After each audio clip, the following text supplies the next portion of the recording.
नपन केरिया सानी सिनासी बचन नखत अवली न प्रकाशी।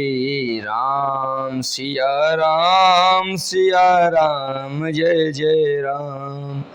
आइए प्यारे, आप सभी का आपके चैनल पर हार्दिक स्वागत एवं अभिनंदन है। और एक श्लोक है संस्कृत में कि विश्वासम फलदायकम, तो विश्वास कीजिए और विश्वास ही फल देने वाला होता है। और इस वीडियो पर यदि आपने विश्वास कर लिया तो समझ लीजिए यूपी बोर्ड में पद्यांश संबंधित नंबर आपके पक्के हो गए।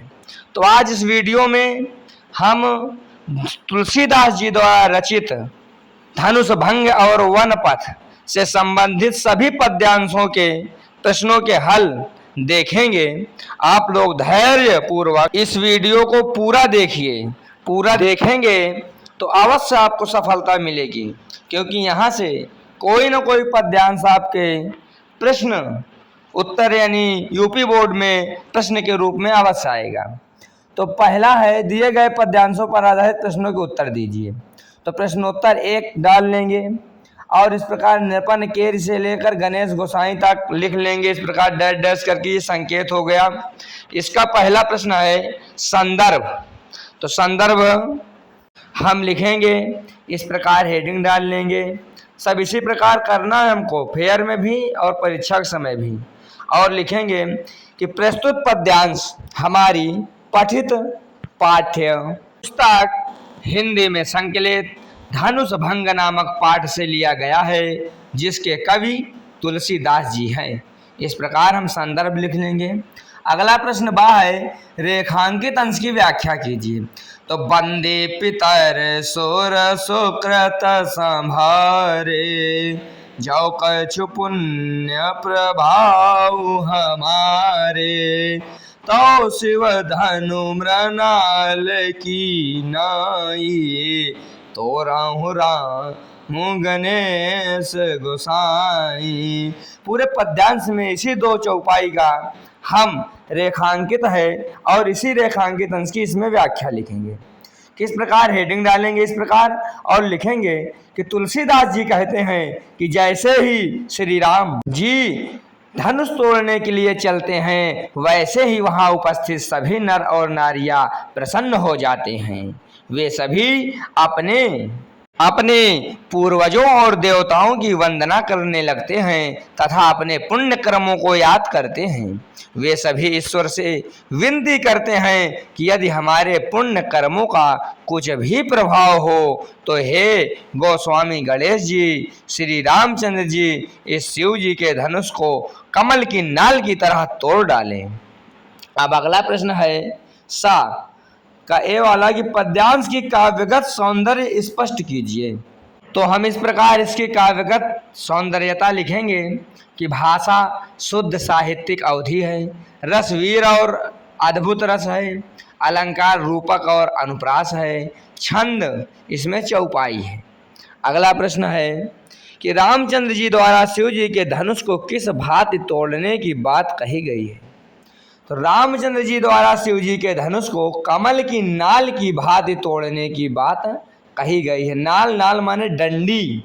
हम इसके बाद दूसरा पद्यांश देखेंगे और जिस पद्यांश का हम उत्तर लिखेंगे तो उसकी पहले लाइन की पहले 1-2 शब्द और फिर डैश डैश करके आखिरी लाइन, आखिरी पंक्ति की 1-2 शब्द लिख लेते हैं। इस प्रकार दूसरा संकेत होता है।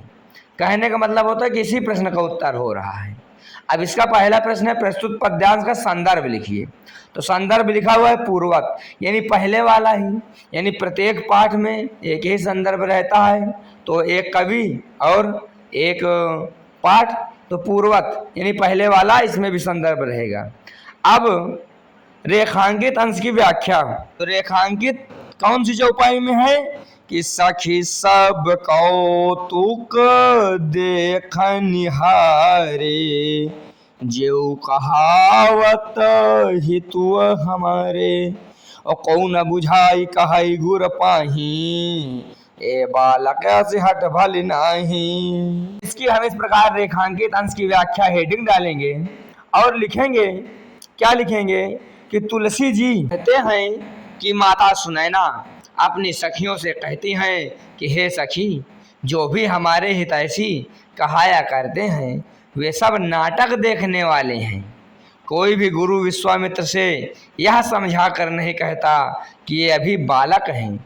इस प्रकार का हठ अर्थात धनुष को तोड़ने की जिद इनके लिए अच्छा नहीं है। यानी माता सुनैना कह रही हैं कि राम जी अभी बालक हैं, ये धनुष नहीं तोड़ पाएंगे। अगला प्रश्न है उपयुक्त पंक्तियों में कौन सा छंद है? तो उपयुक्त पंक्तियों में छंद चौपाई है। अब अगला पद्यांश देखिए तीसरा। तो तीसरा पद्यांश का भी पहला प्रश्न संदर्भ रहता है, तो संदर्भ पूर्वत रहेगा यानी पहले वाला ही। इसके बाद हम रेखांकित अंश की व्याख्या देखेंगे। तो रेखांकित अंश की व्याख्या हमको करनी है, तो कौन सी चौपाई रेखांकित है कि सखिय बचन सुन भय परतीति मिटा विषादु बढ़ी अति प्रीति तब राम बिलो की बय देहि सब हृदय बिनवति जहि तेहि।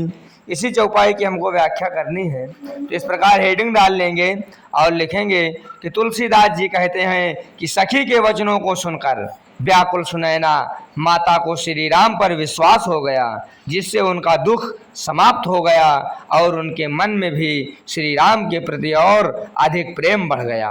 इसके बाद सीता जी रामचंद्र जी को देखती हैं और भयभीत हृदय से इनका उनका अर्थात देवी देवताओं से श्री राम जी के धनुष तोड़ने की प्रार्थना करती हैं। इस पद्यांश का अगला प्रश्न है कि पद्यांश में सीता जी का सशंकित मन श्री राम से विवाह के लिए देवताओं से किस प्रकार विनती कर रहा है। तो पद्यांश में सीता जी का सशंकित मन श्री राम से विवाह के लिए देवताओं से भयभीत हृदय से विनती कर रहा है। इस प्रकार हम इस प्रश्न का उत्तर लिख लेंगे और अब अगले पद्यांश की तरफ देखेंगे, चौथा पद्यांश। इस प्रकार इस पद्यांश का पहला प्रश्न संदर्भ लिखने का है, जो कि पूर्वत ही रहेगा, और दूसरा प्रश्न है रेखांकित अंश की व्याख्या कीजिए। तो कौन सी चौपाई रेखांकित है कि प्रभु तन चितई प्रेम तन ठाना कृपा निधान राम सबु जाना सियहि बिलोक तक्यो धनु कैसे चितव गरुण लघु ब्याल नहीं जैसे। इसका हमको रेखांकित व्याख्या करना है, रेखांकित अंश की। तो इस प्रकार इसकी व्याख्या लिखेंगे कि तुलसीदास जी के अनुसार सीता जी ने श्री राम जी के शरीर को देखकर उनके प्रति अपने अंग अंग में उनसे प्रेम कर लिया, अपने शरीर से भी उनके शरीर को अब मिला लिया अर्थात प्रेम कर लिया। इस क्रिया को करुणा सागर श्री राम समझ गए कि सीता जी के मन में क्या चल रहा है। उन्होंने सीता जी की ओर देखकर धनुष को ऐसे देखा जैसे कोई गरुण छोटे से सर्प को देखता है, यानी जैसे कोई शिकारी शिकार देखता। और अगला प्रश्न है इस पद्यांश का सा का उप प्रश्न ए, रामचंद्र जी ने धनुष को किस प्रकार देखा। तो रामचंद्र जी ने धनुष को इस प्रकार देखा जैसे कोई गरुण छोटे से सर्प को देखता है। कहने का आशय तुलसीदास जी का है कि जैसे कोई शिकारी शिकार देखता है अपना, उस प्रकार अब उसको शिकार समझ लिए हैं रामचंद्र जी और उस पर शत्रु की भांति कूदना चाहते हैं और धनुष तोड़ना चाहते हैं। अगला प्रश्न है बी, प्रस्तुत काव्य में कौन सा अलंकार है। तो इसमें रूपक और अनुप्रास अलंकार है। तो इस प्रकार जितना उत्तर हम लिखित रूप में लिखवा रहे हैं आप इतना ही लिखिए, संक्षिप्त रूप है, बहुत कठिन भी नहीं है, इसको याद कर लीजिए। जो लिखित है उसी को आपको लिखना है। अगला पद्यांश पांचवा है और अब हम इस छंद को कैसे पढ़ेंगे कि भैरे भुवन घोर कठोर रव रवि बाजित जिमा रघु चले चेक करहि दिग्गज डोल मही अहि कोल कोरम कलमले सुर असुर मुनि कर कान दीन है सकल विकल विचारहि कोदंड खंडेउ राम तुलसी जायति बचन उचारहि। संदर्भ पूर्वत रहेगा।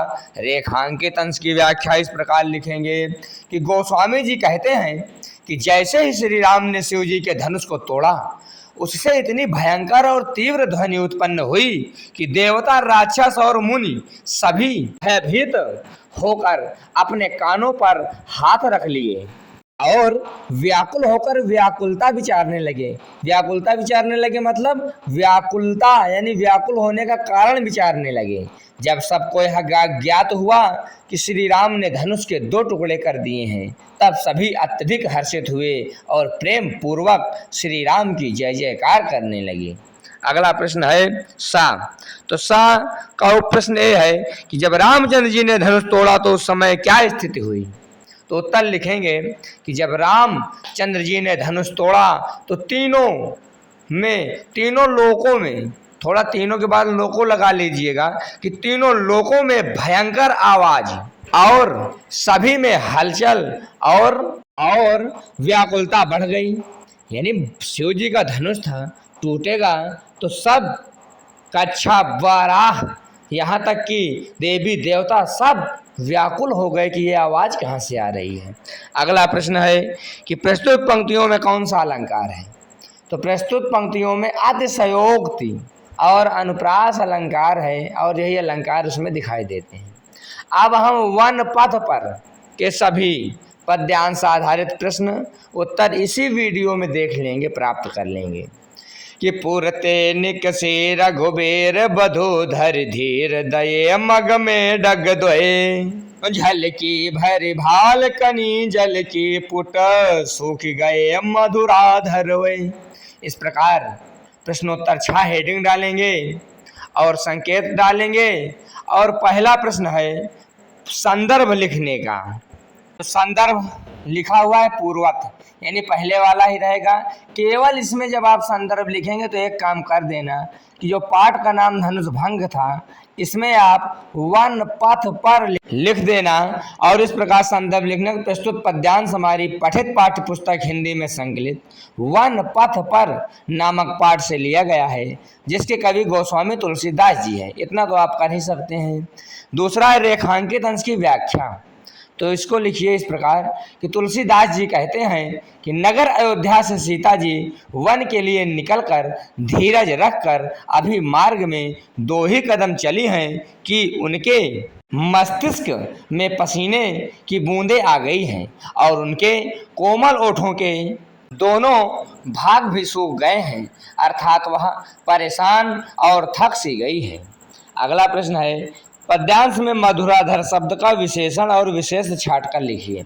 तो मधुराधर में विशेषण मधुर है और विशेष अधर है। अधर माने ओठ।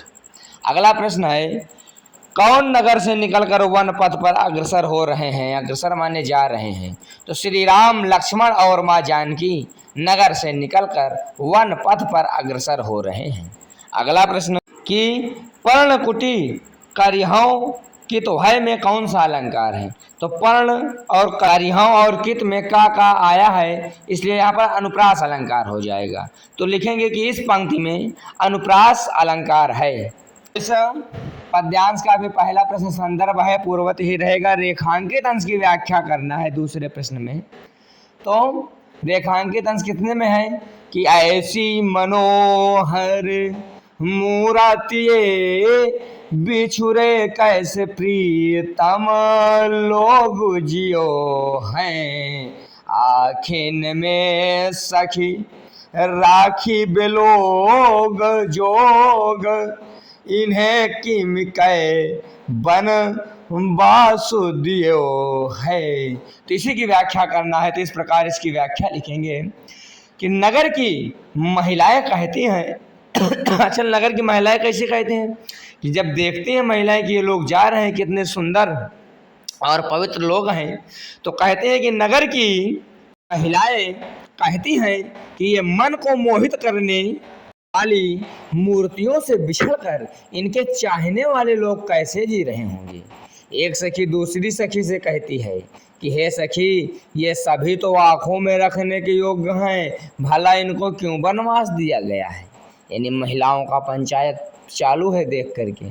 अगला प्रश्न सा कि पद्यांश में ऐसी मनोहर मूर्त ये किसके लिए प्रयुक्त है तथा इसमें कौन सा अलंकार है। तो पद्यांश में ऐसी मनोहर मूर्त ये श्री राम सीता और लक्ष्मण जी के लिए प्रयुक्त है तथा इसमें अनुप्रास अलंकार है। अब अगला 8वां कि सादर बारह बार सुभाय चितय तुम त्यो हमरो मन मोह है, इसी की व्याख्या करना है। बाकी पहला प्रश्न संदर्भ का है, पूर्वत रहेगा। तो देखते हैं हम इसकी व्याख्या।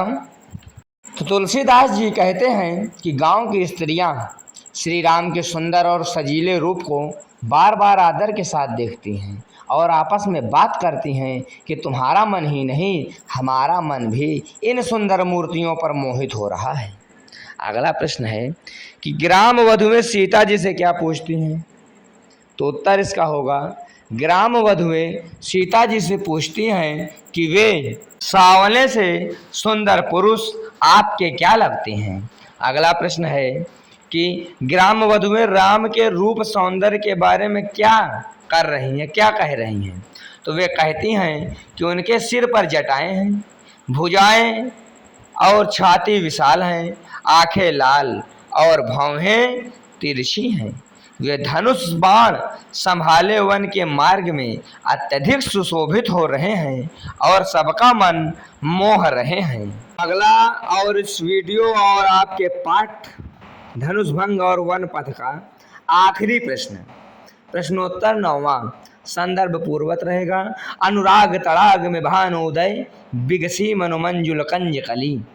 तो इसकी रेखांकित व्याख्या करनी है, रेखांकित अंश की।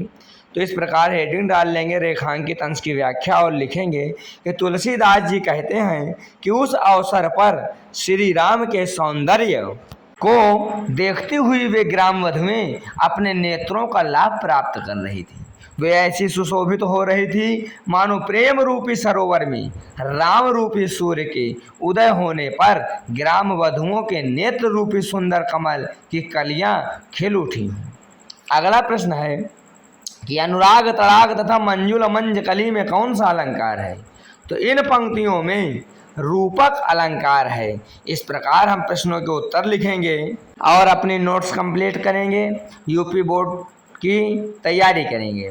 तो आपके लिए पद्यांश आधारित प्रश्नों का उत्तर की यह वीडियो समाप्त होती है। आप लोगों को वीडियो अच्छी लगी हो तो हमको कमेंट करके अवश्य बताएं, शेयर करें, सब्सक्राइब करें। धन्यवाद। इसके बाद थोड़ा भाषा व्याकरण के बारे में देख लें 1 मिनट। तो पहला प्रश्न इसका भाषा के रंग का व्याकरण का है कि निम्नलिखित पंक्तियों में प्रयुक्त अलंकारों का नामोल्लेख करते हुए स्पष्टीकरण दीजिए। तो इसको हम मौखिक बताए दे रहे हैं, आपको आवश्यकता हो तो आप लिख लीजिएगा कि उदित उदयगिरि मंच पर रघुबर बाल पतंग विकसे संध सरोज सब हर्षे लोचन भंग। तो इसमें रूपक अलंकार है। स्पष्टीकरण इसमें इस प्रकार होगा कि यहाँ उपमेय पर उपमान का अभेद आरोप किया गया है, यानी मंच पर उदयगिरि पर्वत का आरोप है, यानी मंच को बना दिया गया है उदयगिरि पर्वत, इसलिए यहाँ हो जाएगा रूपक अलंकार। तीसरा है कि रानी मैं जानी अजानी महापापी पावन हूँ ते कठोर हियो है और राजा हूँ काज या काजो न जानियो कहो को ही कान कियो है। तो इसमें अनुप्रास अलंकार है। स्पष्टीकरण, यहाँ वर्णों की आवृत्ति के कारण चमत्कार उत्पन्न हुआ है। पाविपाहन में पावर्ण की आवृत्ति हुई है, काज व काज में का और जा की आवृत्ति हुई है, कियो है और कान कियो में का वर्ण की आवृत्ति हुई है। अगला प्रश्न है समास विग्रह कीजिए तथा समास का नाम लिखिए। तो गजराज, तो गजराज का समास विग्रह हो जाएगा गजों का राजा और समास का नाम तत्पुरुष समास। दूसरा प्रश्न है पर्णकुटी, तो पर्णकुटी का समास विग्रह हो जाएगा पत्तों से बनी कुटिया, यानी पर्ण से बनी कुटी, तो समास का नाम हो जाएगा तत्पुरुष समास। इसमें भी राम लखन, तो राम लखन यानी राम और लखन, इसका समास विग्रह हो जाएगा द्वंद्व समास नाम हो जाएगा। बाल पतंग यानी बाल रूपी सूर्य, बाल पतंग, तो इसमें कर्मधारय समास है। राजकुंवर, तो इसका विग्रह होगा राजा का कुंवर यानी राजा का पुत्र, समास का नाम तत्पुरुष समास। त्रिभुवन, इसका विग्रह हो जाएगा 3 भुवनों का समूह, समास का नाम द्विगु समास। अगला प्रश्न है प्रत्यय छाटिए और प्रत्यय से बनने वाले 2 शब्दों का उल्लेख कीजिए। तो इस प्रकार देखिए, गरुआई में आई प्रत्यय है, इससे बन सकता है 2 अन्य शब्द चतुराई और भलाई, चतुर्धनाई भला धनाई ना। मुस्काई में आई है लिखाई और कढ़ाई बनेगा। जड़ता में ता प्रत्यय है, मूर्खता और सुंदरता बनेगा। और गुरुता में भी गुरु धनता, गुरु मूल शब्द है, प्रत्यय ता है, तो इसमें लघुता और मनुष्यता ता से बन जाएगा। इस प्रकार यह वीडियो पूर्ण रूप से समाप्त होती है। बहुत बहुत धन्यवाद।